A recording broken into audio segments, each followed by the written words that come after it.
what's up, guys? Junior and Chris here with Team United. Welcome to the podcast with our special guest, Clint Blankenship. Fuck, I said that's so not confident. Clint, tell us a little bit about yourself, the back history of your professional career in the military. I grew up in a little town in West Virginia called Fairmont. No one really knows where it is unless you're from there. And my dad kind of gave me two options. He was a coal miner, and I was kind of a knucklehead as a kid. And he said, hey, you have two options. You can either come to work in the coal mines with me or join the military. So that was a pretty easy decision for me. So 18 years old, I decided to pursue the military, and I lucked out and went to the Naval Academy, where I got an appointment there. And since 1997, I've been in a uniform. And it's going on 26, 27 years. It was just something I was always drawn to.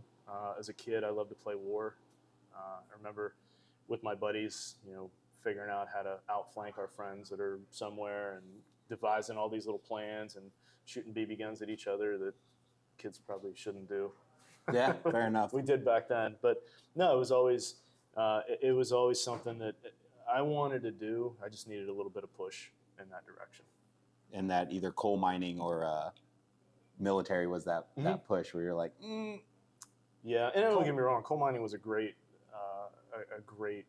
job, and it was very rewarding, but just something I didn't want to do and wanted to get out of my little hillbilly town and see the world. And honestly, I don't think if I would have joined the military, I wouldn't have gone out to do that, because I know my dad, the only time he's left the country is to go to Vietnam.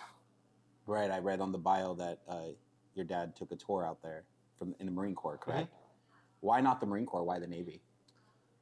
I will give it that the Marine Corps has really cool uniforms, but it was just, as petty as this may sound, the haircuts just, I couldn't. Fair enough. I couldn't do that. The high and tight? What is it? They called it the high and tight? Yeah. That wasn't me. But the more I learned about the Navy and the Marine Corps from being at the Naval Academy, they work hand in hand. Right. Especially the job that I did on surface ships and the amphibious community. Every deployment we did, we had 400, 600 Marines with us. So you say amphibious, is that like submarines or just you're on the water? Yeah. Period. So the types of ships that I was on, if you think of it like a truck has a tailgate that drops down, and those sink down in the water, and hovercraft can go in and out. So basically, we'll get close enough into the range of the beach to launch hovercraft, other amphibious assault vehicles that the Marines can take and get in those, and then project towards the beach, and also through the air. That's legit. You've done martial arts, and you and I were talking about that mesh between them. What is your experience with that from military and the martial arts? How is it relative to each other in regards to what I was just talking about with community? And it doesn't matter at that point, race, religion, all that stuff. It goes out the window at that point. Yeah, when you initially get in the military, I'd say they strip you down of everything you've ever known. They shave your head. Not everybody. They don't shave the girls' heads, but they basically take away your identity. Not to say that you still don't have that, and you build that later. But you're in there with kids that their parents are senators. You're in there with kids that don't know their parents. You're in there with just basically every single walk of life, and doesn't matter how much money you had or how many cars your parents had or anything like that. You all have the same common goal, and you all go through the same struggles together, regardless of who you like to sleep with, what God you pray to, or anything like that. It is the biggest equalizer I've ever experienced in my life. And martial arts is the same way, because it doesn't matter, who your parents are or how much money you make. The minute you go onto the mats, whether if it's jiu-jitsu or Muay Thai or wrestling or grappling or anything like that, that's your common goal, to go through that struggle together. And like you were saying with your training partners, and then you may come from different walks of life. You have one common enemy, and maybe sometimes that's your coach. Or the exercise. I wouldn't say Chris is the enemy. Right. It's the exercise some days, because, it's purposeful, though. He talks about controlled adversity, and like the military controlled Mhm. adversity into basic training and all the training. It is true. It is a thing, and you can't avoid it. You shouldn't avoid it. And which is going to be a big topic here is today's struggle and how positive that can be for us. I think I mentioned it before. There's a buddy of mine, old training partner of mine named Alex, and he called me up like a month ago, and we just chatted for about an hour. And I don't chat to anybody. I barely talk to my mom. Sorry, Mom. Oh man, we can edit that shit out. She's gonna be so mad at me. I don't talk to people on the phone. I don't like talking to them. Anyways, I was talking to him for an hour, but there's just like, there's this connection, after training with each other for a while where, you're just punching each other in the face and sweating and bleeding together and doing the workouts together and just being miserable. I haven't seen him or talked to him in quite some years. And he reached out to me, and I called him, and we chatted for an hour. It was just like old times, just having a good chat and Didn't talking. skip a beat. Yeah. Yeah. And so I don't think that I'll ever run into somebody that I used to train with that I wouldn't, where you just like, it's just like, I saw you just last week.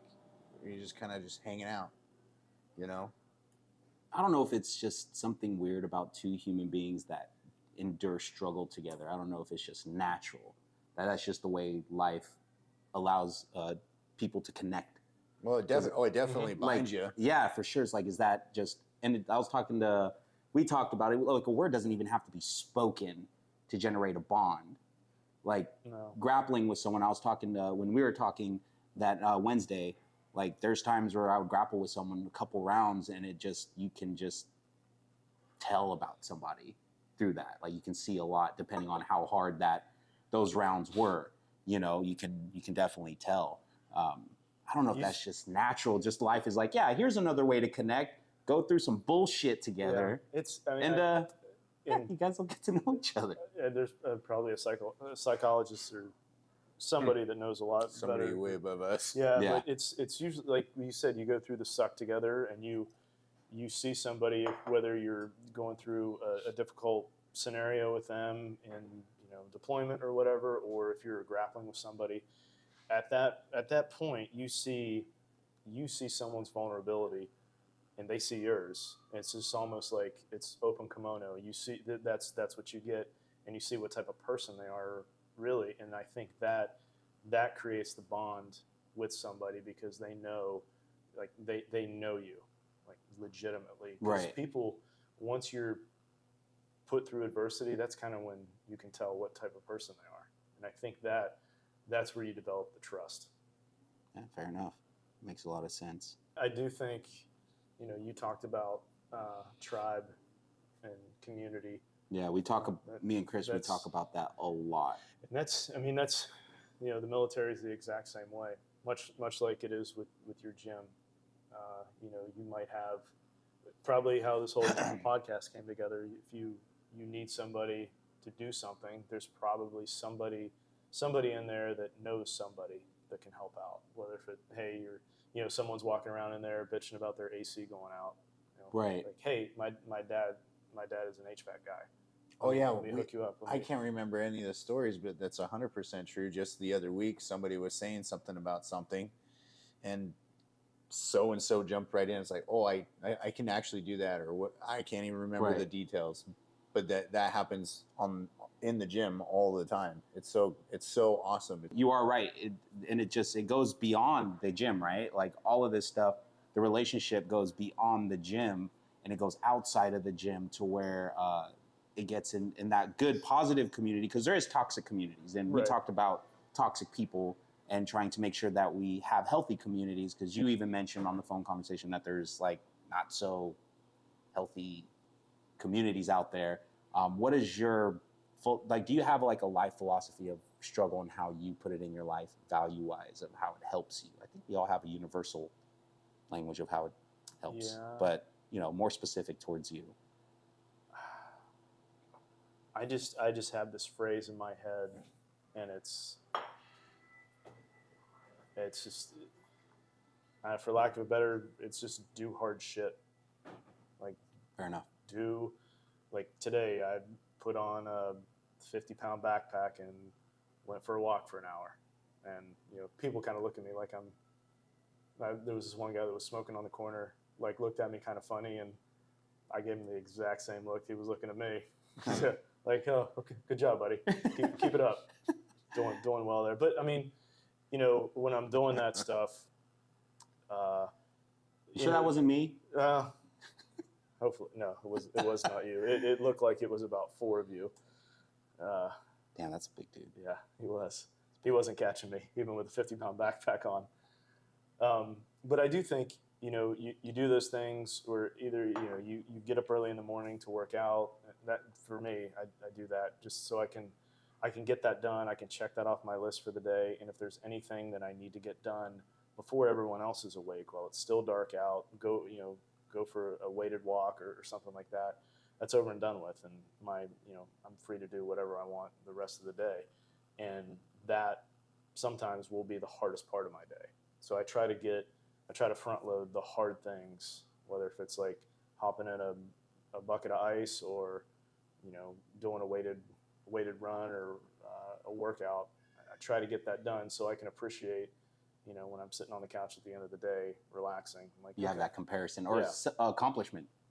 What are your thoughts on how you would identify a good community, or how someone could go about doing that? And then where do you think that the good community starts from? As in symbiotic from either leadership and whoever's under, or is it just the people under, or is it just the leadership? So that's my 2-part question. I think to answer the first part of it, how do you find it? How do you find that community? What would you What would I recommend? determine is? Yeah, Oh, to okay. people like, hey, You look at. Well, let me answer it backwards to answer the second part first. yeah, I kind of look at what we call it in the military is like a command climate. It's almost, I hate to use this word that the kids use these days, but it's a vibe. It's a vibe. It's a vibe that you can. I believe it. You just go in there and you can feel, hey, this is what right looks like. This is what right feels like. Everybody, people are encouraging people. People are, they're critical, but they're positively critical. They're lifting each other up, and that's contagious, and it's a good feeling when you walk out. Mm-hmm. And I think that you can find that by the effect that group has on the overall community. Like, do they do community service? Are they out there doing things that benefit others and taking time out of their day to help out? Being forcing themselves in the community to have a positive impact somewhere. I think that's where I would, without any prep work for that, that's how answering it. That's what I would look for. I can give you like my personal example. Like the first time I went in to train, everybody, it was like I'd been there the whole time. Like people walk up to me, introduce themselves. Hey, how you doing? And I'm like, oh, this is Welcoming. yeah. Yeah. And I didn't know shit about anything really when it came to jiu-jitsu. And it was a very welcoming feeling to be like, wow, this is good. I'm a part of something. Yeah. I'm a part of something good here. And Absolutely. there's people in there that have probably forgotten more about probably forgotten more about martial arts than I'll ever know, but they have a sense of Agua. humility. Yeah, thank you. Agua. They have a sense It's all of coming humility my way, that, or it's like all three of them like we get water drunk. struggle is okay, and I think those people that are very adverse to struggle, that's to me that's ignorant. Like if you really feel like that, you're basically living in a vacuum, thinking that nothing ever will happen to you. Yeah, or nothing should bad happen. Like Yeah, you never Yeah. like changing your tire. Like how many people know no shit how to change a tire. Something is, struggle Right. because it's never going to happen on a nice day. It's going to be raining. It's going to be hot as hell outside. Some people don't. Or up on the pass, middle of the night, no cell service, right? Have you ever heard of Murphy's Law? Do you know what Murphy's Law is? Yeah, like anything that could happen or bad happen will happen. Yeah. Have you ever heard of Cole's Law? No. It's like little tiny shredded carrots and cabbage. In my head, I was like, that sounds like coleslaw. That's your dad joke. That is your dad joke. If you like this video, if you find it entertaining, anything in here useful, share it, like, definitely subscribe. Smash that subscribe button, as the kids say these days. And comment. We'd love to hear your questions and more suggestions. And let's vibe out. Yeah, that energy, that vibe, that energy is a thing. Fucking It's a real thing. BDE energy. BDE. So, BDE. It's I don't want to know. I don't care. big wiener. yeah, it's big stuff energy, which I don't know if that's like a compliment or I don't know if that originated off a compliment or if that's an insult. Like, I don't know. When you mentioned struggle, I think the more that people expose themselves to challenging and difficult situations, that there's a saying. It's a pint of sweat will save you a gallon of blood.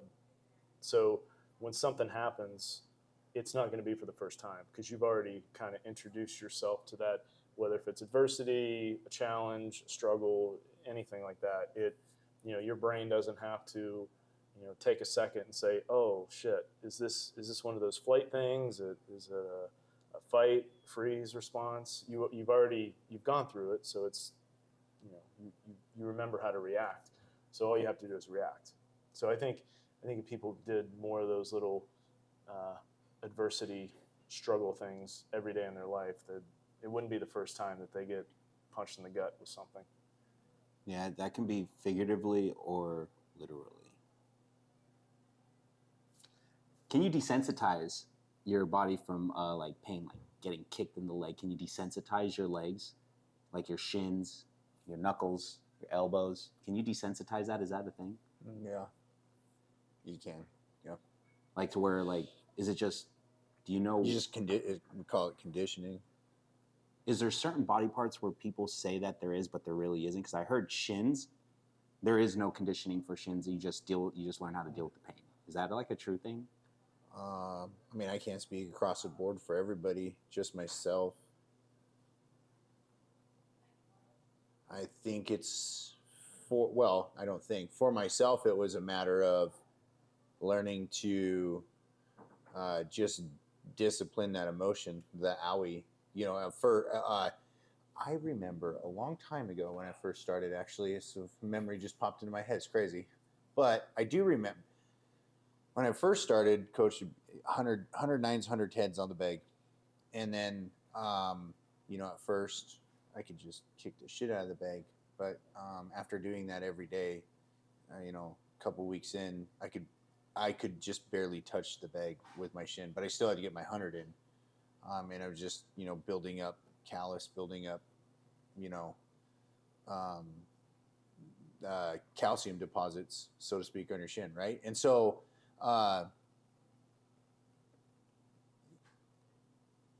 after a while, they start to heal, and then you go back and you do it again, and it's kind of the same, like we were just talking about just a second ago, right? Like go through the suck.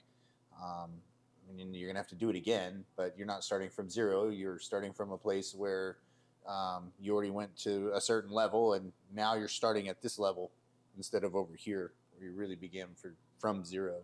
So you're familiar. So your brain gets brain gets familiar with it, and it doesn't feel good. It doesn't feel good when you go shin to shin when you're sparring, but it's just who's gonna be mentally tougher. Like who's gonna I'm not gonna win, so I'm not gonna show that it hurt.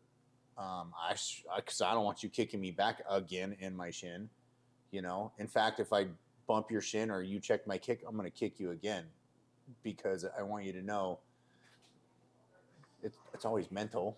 Right. I just want you to know, like, it's not affecting, or Yeah. like you show may, it's not affecting it. you probably know, like, yeah, that actually hurt, you know, but I'm still gonna fuck you again. Yeah. One more time, just because, right? Just And that just goes to like utilizing martial arts in that relative form, right? Where it's, yeah, it's a mental thing. A lot of it is mental. yeah. Where Use I'm the feeling physical. that. Yeah. I mean, it's obvious. It's physical, right? But it's just that physical, whatever example of you putting yourself there, where where you do have to go into the mental portion of it and make your mental decisions and have those conversations with yourself, where you're just, decide, okay, well, I'm not going to quit, or that owie's not really going to hurt me, or you, like, they got you good and you're like, okay, tap, you got it, like, Yeah. good job, like you caught me on that one. That was awesome. It's pretty slick, And I think that's the hardest thing for a lot of people to do is submit, like to tap or yeah, to be like, okay, you got me. Because human nature, everybody wants to be the alpha dog in the pack. Nobody wants to lose. yeah, And I think that's another thing that I've learned, throughout the military, and I've learned a lot in martial arts of, checking your ego, using humility to get better and to be better. Because if someone's got you in an armbar or something, you're not just gonna let it go yeah, because your arm's gonna go. yeah. But it's just one of those things to where well, I'll just go harder and I'll win. And sometimes Right. that's not always the case. I had if you've ever seen the movie, Mel Gibson was in the Vietnam movie called We Were Soldiers. It came out like 2001 or 2 or something like that. But the guy that he played, his name was Hal Moore, he was a colonel in the Army. And I had a chance one time to talk to him, and I asked him what, I was still a midshipman at the Naval Academy. I hadn't become an officer yet. And I said, hey, what's one thing that I can do every day that will make me a better officer and a better person for the people I lead? And he said, without even skipping a beat, he said, anytime you walk into a room, and I did it when I came in here, anytime you walk into a room, you have to understand that you are not the smartest person in that room. Not that I'm, hey, you're stupid, you need to, Right. but just all this tech stuff that's you've forgotten more about it than I'll ever know. So when I walk into a room, I humble myself by saying that I'm not the smartest person in the room. You need to shut up, listen to what people have to say, learn from them, and go about it. And that's how, kind of like a sponge, soak stuff up. And Right. because when it boils down to it, I'm just a redneck kid from West Virginia. I'm no better than anyone I ever meet. Yeah, he says the same thing. Not that he's a redneck kid from West Virginia. That would be weird because one, he'd be lying. Well, you know what they say about West Virginia. What do they say? It's all relative. They also say that about Alabama, Kentucky. Is that a probably dad joke? Georgia. Does that count as a dad That joke? counts. This all Well, counts. it's a fact. I think It's a it's based on facts. So the percentage, are you saying that the percentage of relationship is relative? Probably. It's kind of like islands, though. On Like, relative. I'll be honest with you. It's Like we don't have family trees. We have family wreaths. family what? Family wreaths. They just go around the circle. There's no branching off. Did you hear about the Avenger Here we go. with a lisp? No. Why they stopped working out? They were Thor.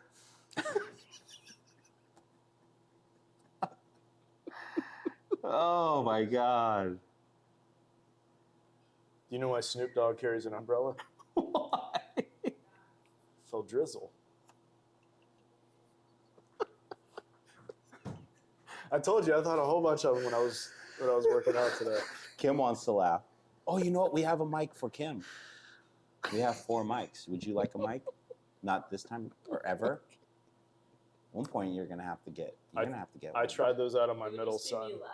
Yes, And he just that's said gonna be those the are horrible, and I was like, that's exactly what I needed to hear. Or, what kind of car does an egg drive?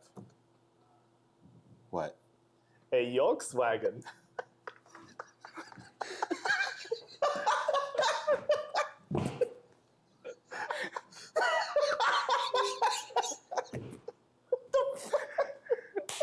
I've never seen him. He's enjoying this. Fucking sweating. He's enjoying this. I am full on sweating.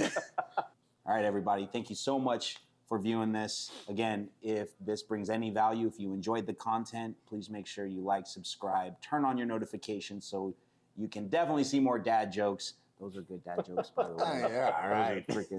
All right, we're gonna have to definitely. That was the first time I've seen still Chris sweating. crack up like that. shit was funny. Was it the Volkswagen Yeah, that got you? That was the drop. It's the He went delivery. all in on She it, almost too. lost her shit on He that went one. all in. The Volkswagen. So no, we really appreciate it, and we'll see you on the next one. All right, we're good.